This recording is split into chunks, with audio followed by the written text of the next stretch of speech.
네, 성경 말씀 읽겠습니다. 성경 말씀은 구약 성경 시편 제116편 12절에서 14절 말씀입니다. 하나님께서 주신 말씀 함께 읽겠습니다.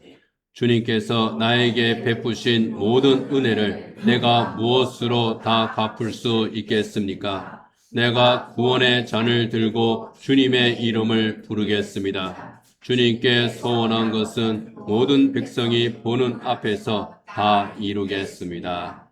아멘.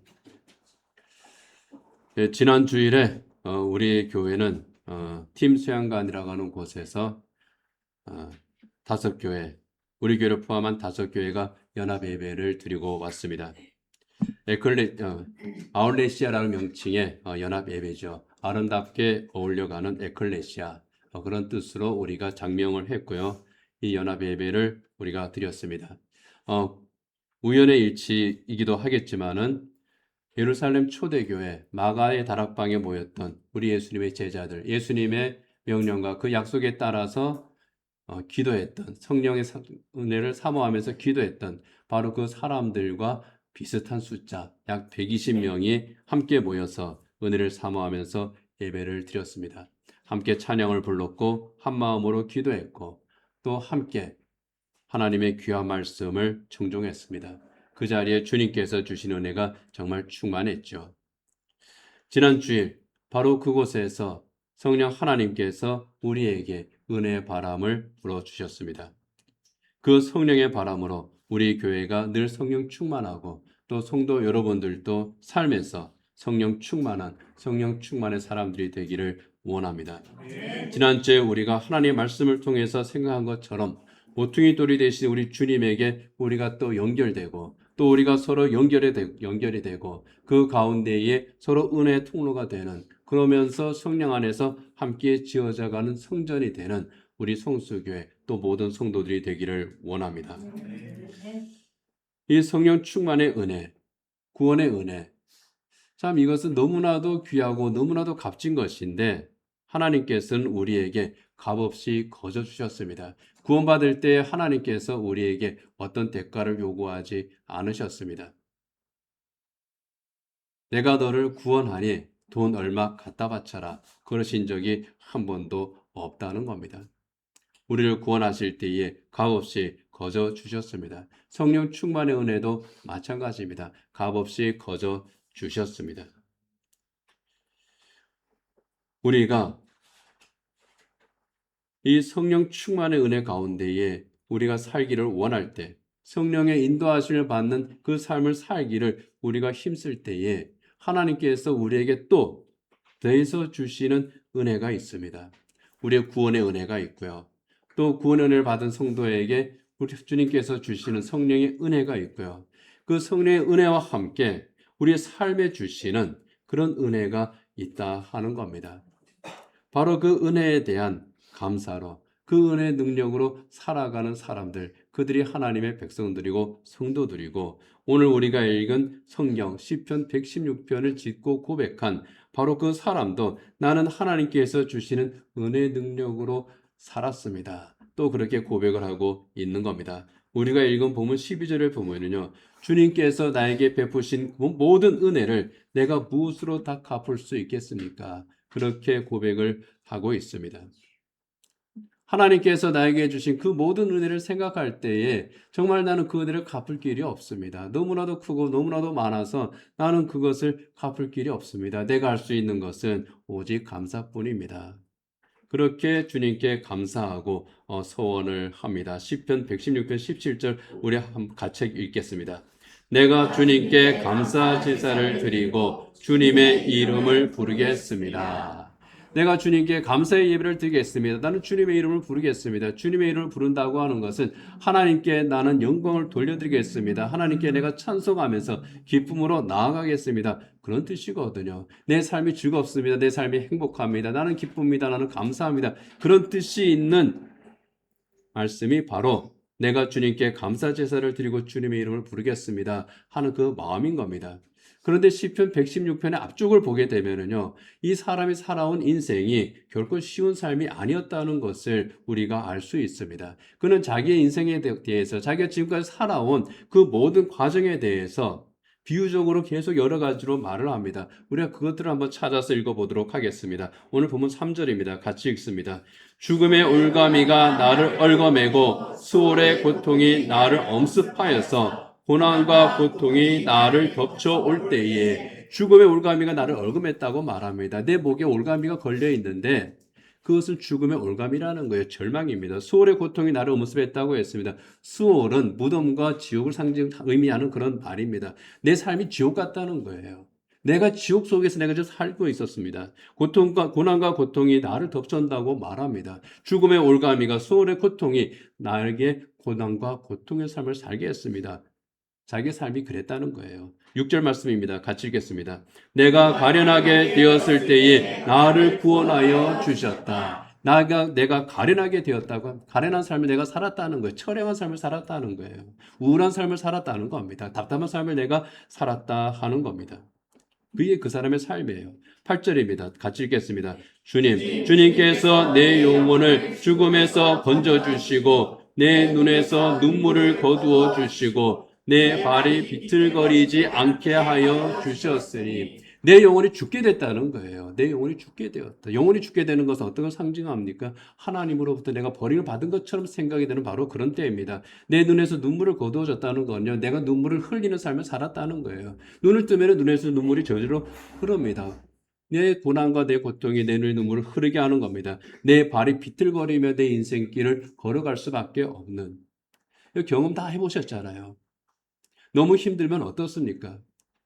너무 힘들면은요. 멀쩡한 것 같은데 비틀거리면서 걸어가요. 저 사람이 저기 왜 저렇게 걷지?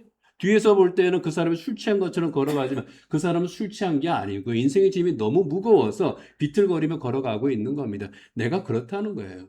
내 어깨에 진 짐이 너무나도 무거워서 내가 비틀거리고 걸어가고 있습니다. 나는 그러고 싶지 않은데 내 눈에서 눈물이 저절로 흐르고 있었습니다. 바로 그러한 자기 인생의 정황을 여기서 고백을 하는 겁니다. 또 11절에서는 이렇게 고백하죠. 같이 읽겠습니다. 나는 한때 몹시 두려워 믿을 사람 아무도 없다 하고 말하곤 하였습니다. 이 세상 둘러보니까 믿을 사람 아무도 없어요. 여기에 믿을 사람 아무도 없다고 하는 이 말의 뉘앙스는 뭐냐 하면 내 곁에 있는 가장 가까운 사람조차도 나는 믿을 수가 없을 정도가 되었습니다. 철저한 고립과 외로움입니다. 내가 그 삶을 살고 있었습니다. 하는 거예요. 죽음의 올가미가 내 목을 죄고 있습니다. 내가 고통으로 신음하고 있습니다. 눈물을 흘리는 그런 가련한 삶을 내가 살고 있습니다. 인생의 길을 비틀거리며 내가 걸어가고 있었습니다. 믿을 사람 하나 없는 외롭고 고립된 그런 삶을 살았습니다. 여러분, 이렇게 산다고 하면은 그 사람의 삶이 어떤 삶입니까? 수월로 내려가는 게 아니라 내가 서 있는 바로 이곳이 바로 수월이에요. 그곳이 바로 지옥이에요. 감사가 아니라 고난과 고통으로 절망 가운데에서 무너져야 하는 그러한 삶입니다. 밤에 잠들 때 내일 아침에 내가 눈을 뜨지 않았으면 제발 내가 내일 아침에 눈을 뜨지 않았으면 좋겠다. 그런 마음을 가지고 잠이 드는 그런 삶이에요. 아침에 문을 열고 나갈 때 차라리 무슨 큰 사고가 났으면 정말 좋겠다. 그런 마음이 드는 그런 삶을 내가 지금까지 살고 있었습니다. 그런데 그 삶 가운데에서도 나는 무너지지 않았습니다라고 말하는 거예요. 인생은 나를 그렇게 짓누르고 있었는데 나는 그 고난과 고통 가운데서 그것 때문에 내가 무너지지 않았습니다. 왜요? 주님을 향한 믿음이 흔들리지 않았기 때문이라는 겁니다. 10절 말씀입니다. 같이 읽어보겠습니다.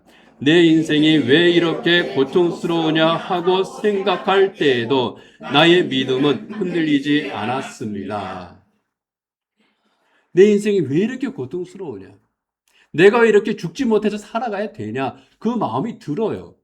근데 그 드는 가운데서도 내 믿음은 흔들리지 않았습니다라고 그렇게 말을 하고 있는 겁니다.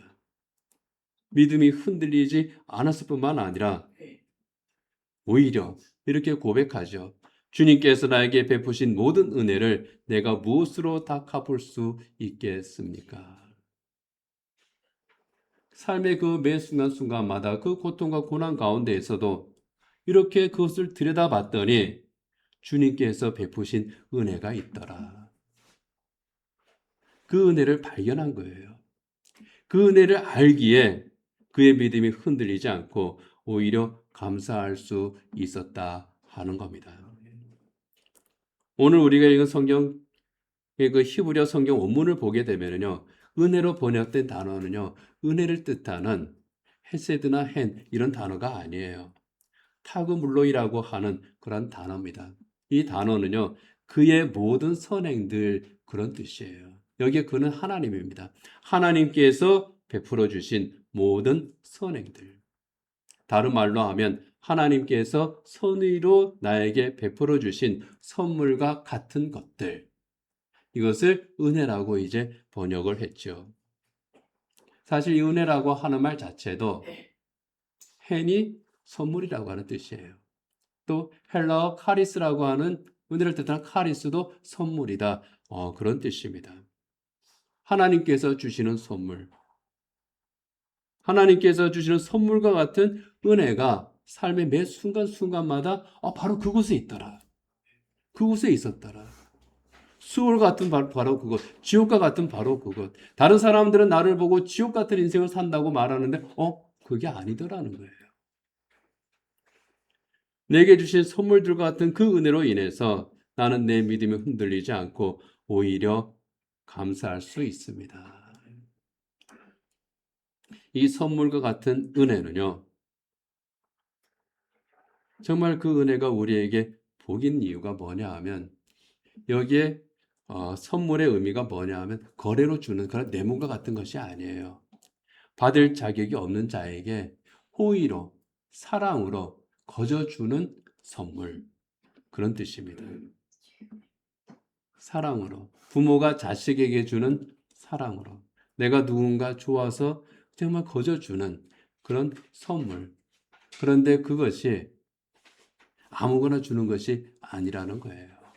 고르고 골라서 좋은 것을 주는 겁니다. 그게 바로 은혜입니다. 특별히 이 구원의 은혜. 인간은 스스로 죄의 대가를 치를 수가 없습니다. 죄를 지을 수는 있어요. 죄에 대해서 뉘우칠 수도 있어요. 죄에 대해서 회개하고 어느 정도 보상을 할 수 있어요. 그러나 죄의 대가를 치를 수는 없습니다. 죄의 문제를 근본적으로 해결할 수 있는 능력도 자격도 없는 것이 인간입니다. 바로 그 인간을 위해서 십자가에서 대신 죄값을 우리 주님께서 치러 주셨다는 겁니다. 사죄 은총을 우리에게 베풀어 주신 거죠. 우리 스스로 감당할 수 없는, 우리 스스로 해결할 수 없는 바로 그 문제를 해결해 주셨기 때문에 그것을 성경에서는 은혜로 말미암은 선물이다. 그렇게 말씀을 합니다. 로마서 5장 15절이죠. 같이 읽어보겠습니다. 한 사람의 범죄로 많은 사람이 죽었으나 하나님의 은혜와 예수 그리스도 한 사람의 은혜로 말미암은 선물로 많은 사람에게 더욱더 넘쳐나게 되었습니다. 이 은혜는 단지 구원만, 죄에서의 구원만 의미하는, 요즘 말로 하면 원포인트 은혜가 아니라 우리 인생 전체를 구원하는, 그리고 우리 인생 전체에 복 주시는 선물로서 우리에게 주시는 은혜인 겁니다. 그렇기 때문에 이 은혜는 놀랍고 큰 거죠. 인류가 만들었던 제도들 가운데에서 정말 가장 악한 제도가 하나 있었습니다. 바로 노예제도입니다. 이 노예제도를 철폐한 사람, 그러면은 우리는 가장 먼저 누굴 떠올립니까? 미국의 아브라함 링컨 대통령을 우리는 먼저 떠올립니다. 그런데 링컨보다 먼저 노예제도가 잘못됐다는 것을 인식을 하고 그것을 철폐하기 위해서 평생을 바친 사람이 있습니다. 영국의 윌리엄 윌버포스라고 하는 사람입니다. 이 윌버포스의 노력에 의해서 영국에서 먼저 노예제도가 철폐됐죠. 노예 무역이 먼저 금지되고 그 다음에 약 20년인가 지나서 그 노예제도가 영국에서 먼저 철폐가 됩니다. 미국에서 노예 해방 운동이 일어나게 된 것도 바로 그 영향입니다. 그래서 영국에서 윌버포스가 자기 나라에서 노예 제도를 철폐했고 그 영향으로 미국에서 또 노예 제도가 없어졌고 그리고 전 세계에서 노예가 사라지게 되는 놀라운 그 계기가 된 거죠. 그런데 이 윌버포스가 노예 제도를 철폐 운동을 할 때에 그에게 가장 큰 힘이 되어준 사람이 한 사람 있습니다. 바로 존 뉴턴 목사님이죠. 이 존 뉴턴은요, 이 사람도 인생을 보면 굉장히 파란만장합니다. 자기 아버지가 선장이에요. 그래서 뱃일을 먼저 배웠습니다. 뱃일을 하다가 입대를 했어요. 탈영했습니다. 그리고 노예를 사고 파는 그 노예선에서 또 일을 했습니다. 그러다가 노예선의 선장이 됐어요. 직접 자기가 노예를 이제 사고 파는 겁니다. 그러다가 다른 해적 비슷한 거죠. 그런 게 또 자기가 또 이제 잡혀가지고 자기가 또 노예가 됩니다. 그러다가 또 탈출해요. 도움을 받아서 탈출합니다. 그랬으면은 노예가 이렇게 비참한 거구나 알면은 더 이상 노예와 관련된 일을 하지는 말아야 되잖아요. 또다시 노예선 선장 노릇을 합니다. 그렇게 악하게 살았습니다. 그가 자기의 삶에 대해서 그런 자기의 삶에 대해서 자기의 고백록에서 이런 말을 했습니다. 나는 어떤 일이라도 저지를 수 있었다. 내 눈앞에 하나님에 대한 두려움 따위는 조금도 없었다. 여기 어떤 일이라도 저지를 수 있었다고 하는 거는요, 어떤 악한 일이라도 나는 거리낌 없이 저지를 수 있는 그런 삶을 내가 살았다. 조폭, 깡패, 건달, 아주 나쁜 짓은 다 하는 그러한 그 악행을 저지른 겁니다. 캄보디아에서 필리핀인가요? 그놈 이름은 내가 기억을 하지 못, 그놈이라 그래도 괜찮아요. 와가지고 뻔뻔하고 탁, 이제 그냥 하고 했던 그 이름이 뭡니까? 생각이 안 난다. 하여간 그 못된 놈.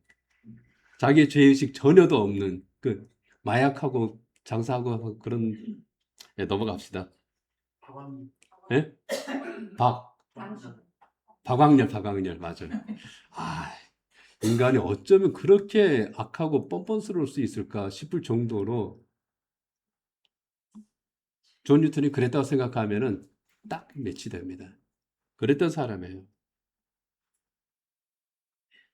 그런데 그가 바다에서 거센 풍랑을 만나서 죽음의 위기를 맞습니다. 공포를 느낍니다. 거기에서 1차, 야, 이거 죄 짓고 살면 큰일 나겠다. 그런 생각을 했던 것 같아요. 그것은 1차적으로 인간의 무기력함을 느낍니다. 토마스 아켄피스가 쓴 그리스도를 본받으라고 하는 책이 있습니다. 아주 굉장히 고전이에요. 그 책을 읽고 내가 얼마나 큰 죄인인가, 내가 얼마나 악하게 살아왔는가, 이걸 이 사람이 깨닫게 돼요. 그 후에 이 사람이 여러 번 하나님께서 그를 깨뜨리시는 그러한 그 일을 겪으면서 내가 더 이상 이런 짓을 해서는 안 되겠구나. 노예 상인의 삶을 청산합니다. 그리고 지금까지의 내 삶을 내가 어떻게 갚을 수 있을까? 정말 깊이 회개를 하고 영국은 기독교 국교가 이제 성공회죠. 성공회 신학교에 가서 공부를 해서 성공회 목사가 됩니다. 그리고 완전히 달라진 삶을 살아요. 완전히 달라진. 나중에 윌버포스가 노예 제도를 철폐할 때 이 노예 제도라든지 그 다음에 노예 상인들이 얼마나 교묘하게 노예를 사고 팔고 어디다가 팔고 하는지 이거를 누구보다 잘 아는 사람이 누굽니까? 존 뉴턴 목사예요. 굉장히 큰 도움을 줍니다. 자기의 경험을 바탕으로 큰 도움을 줍니다. 이 존 뉴턴이 내 죄가 얼마나 큰 것인지 정말 구원받을 자격이조차 전혀 없는 나 같은 죄인을 정말 하나님께서 그럼에도 불구하고 용서하고 구원해 주셨구나. 그것을 생각하면서 주님의 은혜에 감사하면서 지은 시가 있습니다. 그게 바로 Amazing Grace예요. 거기에 이제 곡을 붙인 그 찬송이 바로 나 같은 죄인 살리신 주 은혜 놀라와 하는 그 찬송이죠. 나는 죄인 중에 괴수입니다. 이거 누가 고백한 겁니까? 사도 바울이 고백한 거예요. 내가 죄인 중에 괴수라고 하는 것은요, 나는 구원받을 자격이 없는 사람입니다. 죄 용서 받을 자격조차 없는 사람입니다. 그런 뜻이에요. 하나님에 대한 두려움 따위는 조금도 없이 죄악을 저지르며 살았던 그 죄인. 그를 하나님께서 긍휼히 여기시고 불러주셨어요. 구원은 감당할 수 없는 그런 선물과 같은 은혜였던 겁니다. 그는 일생을 정말 하나님 앞에서 속죄하면서 살았던 그런 사람입니다. 나 같은 죄인 살리신 그 은혜 놀라워. 이 놀라운 은혜를 그가 받았고 또한 우리가 받았습니다. 거저 주시는 은혜죠. 그런데 거저 주시는 거라고 해서, 거저 주시는 선물이라고 해서 아무 가치가 없는 것이 아닙니다. 대가가 없는 것이 또 아닙니다. 내가 대가를 치르지 않은 것일 뿐인 거예요. 내가 값을 치르지 않은 것일 뿐입니다. 내가 값을 치르지 않았으니 이것은 싸구려예요. 이것은 별 값어치 없는 거예요. 그게 아닌 거잖아요. 아무 죄가 없으신 우리 예수님께서 십자가에서 죽으심으로 내 대신 그 대가를 치르신 겁니다. 사람마다 다를 뿐이죠. 근본적인 것은 똑같습니다. 그렇기 때문에 이 은혜는 세상 그 무엇과도 비교할 수 없는 값비싼 선물인 겁니다. 내가 값을 치를 능력이 없는 그런 선물이기 때문이죠. 이 값비싼 선물을 하나님께서는 믿기만 하면 받을 수 있도록 그렇게 하나님께서 계획하시고 또 세팅하시고 우리를 그 은혜 가운데 불러주신 겁니다. 그것이 바로 로마서 3장 24절입니다. 같이 읽겠습니다. 그러나 사람은 그리스도 예수 안에서 얻는 구원으로 말미암아 하나님의 은혜로 값없이 의롭다는 선고를 받습니다. 그리스도 예수 안에서 예수님의 십자가 은혜로 우리가 구원을 받았습니다. 그것은 바로 하나님께서 은혜로 값없이 의롭다고 인정을 해주시는 하나님의 선언이라고 하는 겁니다. 그런데 하나님께서 주신 이 은혜가 구원의 선물만이 아니라는 겁니다. 선물로 주신 그 은혜가 구원의 선물뿐만이 아니라 우리에게 새로운 신분을 또 주셨죠. 그것은 바로 하나님의 자녀라고 하는 신분입니다. 세상에 속한 자가 아니라 하나님께 속한 자, 하나님의 그 하나님 나라에 속한 자, 그 신분을 하나님께서 우리에게 새로 선물로 주시는 겁니다. 요한복음 1장 12절입니다. 같이 읽겠습니다. 그러나 그를 맞아들인 사람들, 곧 그 이름을 믿는 사람들에게는 하나님의 자녀가 되는 특권을 주셨다. 특권을 주셨다. 특별한 권리라고 하는 거예요. 특별한 권리를 받았다고 하는 것은 우리가 특별해서가 아니라 하나님께서 특별하게 인정을 해 주셨기 때문에 하나님께서 우리를 하나님의 자녀가 되는 특권을 부여해 주신 겁니다. 하나님의 자녀가 되게 하셨을 뿐만 아니라 하나님 나라의 시민권을 또 선물로 주셨습니다. 빌립보서 3장 20절입니다. 같이 읽습니다. 그러나 우리의 시민권은 하늘에 있습니다. 그곳으로부터 우리는 구주로 오실 주 예수 그리스도를 기다리고 있습니다. 이 땅에 속한 자가 아니라 하늘에 속한 자라고 하는 거예요. 그래서 우리의 시민권은 하늘에 있습니다. 우리의 원래 소속은 하늘에 있습니다. 잠시 이 세상에 우리가 하나님의 사명을 가지고 와서 살아가고 있을 뿐이라고 하는 겁니다. 그런데 이 세상을 우리가 살아갈 때에 우리의 삶의 그 모든 순간에 그리고 우리가 하는 그 모든 일에 하나님께서 우리에게 베풀어 주시는 선물과 같은 은혜가 또한 있다고 하는 겁니다. 그것이 바로 고린도후서 6장 2절이죠. 같이 읽겠습니다. 하나님께서 말씀하시기를 은혜의 때에 나는 내 말을 들어주었다. 구원의 날에 나는 너를 도와주었다. 은혜의 때에 나는 내 말을 들어주었다. 구원의 날에 나는 너를 도와주었다. 우리의 말을 들어주시는 하나님, 우리를 도와주시는 하나님. 여러분, 누군가가 내 말을 들어준다는 것, 그게 얼마나 귀하고 얼마나 복되고 얼마나 좋은 일인지 아시죠? 누군가 내 말을 들어준다는 것. 들어주기만 하는 게 아니라 들어주는 것. 진심으로 경청해 주는, 주님이 경청해 주신다는 거예요. 세상에 내 말 들을 사람 하나도 없고 세상에 믿을 사람 아무도 없는데 내 말을 들어주시고 나를 경청해 주시는 내 하나님. 그리고 듣기만 하고 손 안 잡아주잖아요. 그죠? 하소연을 하면은 공감은 100배 해놓고 그 다음에 손은 매정하게 뿌리치는 것이 세상이잖아요. 그런데 들어주시고 어떻게 합니까? 도와주시는 내 하나님이시라. 우리의 삶에 그렇게 은혜를 베풀어 주시는 하나님께서 또 모든 것이 합력해서 선을 이루게 해 주시더라. 우리의 인생을 그렇게 복되게 해 주시더라 하는 거죠. 로마서 8장 28절입니다. 같이 읽습니다. 하나님을 사랑하는 사람들, 곧 하나님의 뜻대로 부르심을 받은 사람들에게는 모든 일이 서로 협력해서 선을 이룬다는 것을 우리는 압니다.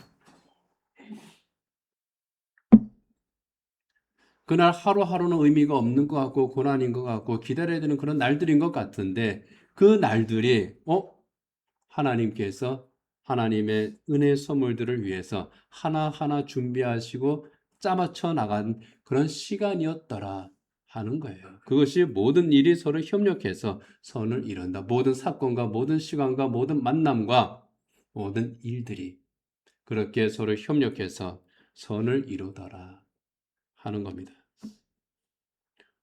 그것은 하나님의 계획이 있기 때문입니다. 그 하나님의 계획을 히브리서 11장 40절에서는요. 우리를 위한 더 좋은 계획이라고 말씀을 하죠. 같이 읽겠습니다. 하나님께서 우리를 위하여 더 좋은 계획을 모두 세워두셔서 우리가 없이는 그들이 완성에 이르지 못하게 하신 것입니다.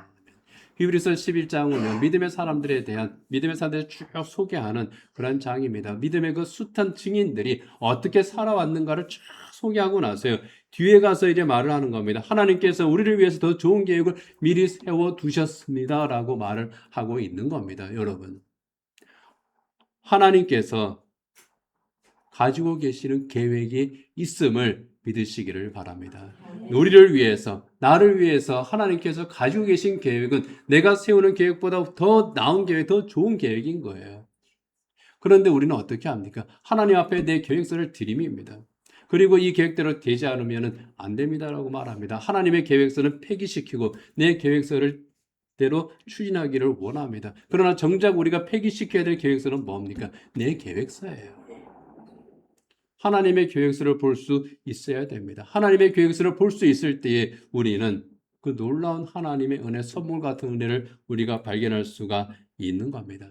이 시편 기자의 고백이 바로 그거예요. 고난과 시련 가운데에서 죽음과 같은 그런 고통 가운데에서 지옥과 같은 그런 삶 속에서도 내가 그것을 이겨낼 수 있었던 것은, 내 믿음이 흔들리지 않았던 것은 바로 하나님의 그 계획서를 내가 볼 수 있었기 때문이고, 하나님께서 나를 붙들어 주고 계심을, 또 내게 베풀으신 그 모든 은혜를 내가 알고 있기 때문에, 그래서 나는 그 시련 가운데에서, 그 고난 가운데서, 그 힘든 가운데에서, 그 외로움 가운데에서, 그 절망 가운데에서 내게 주신 이 모든 은혜가 감사합니다라고 말할 수가 있는 겁니다.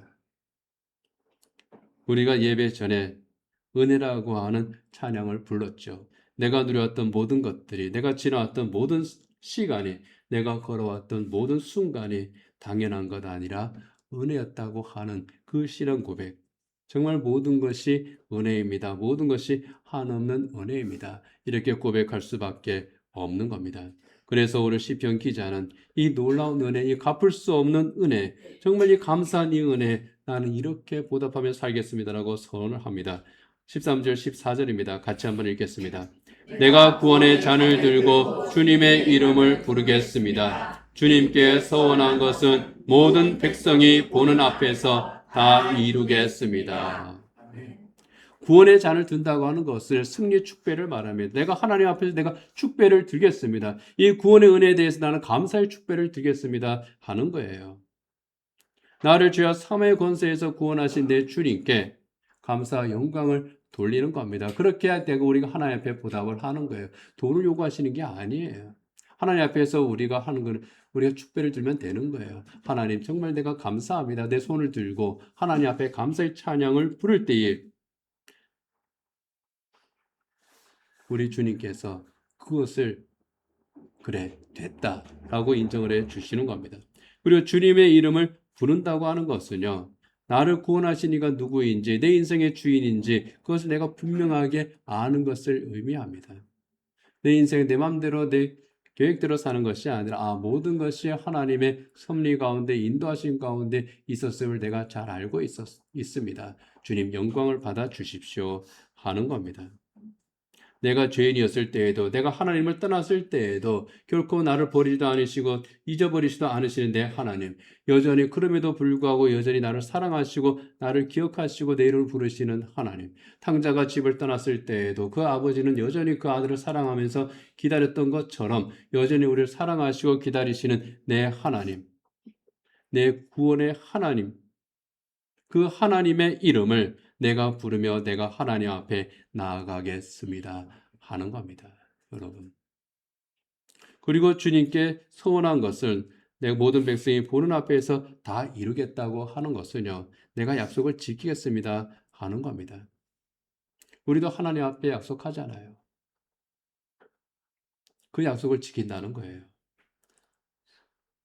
하나님이 우리에게 약속하신 것이 있죠. 그런데 하나님께서는 그 약속을 다 지키셨잖아요.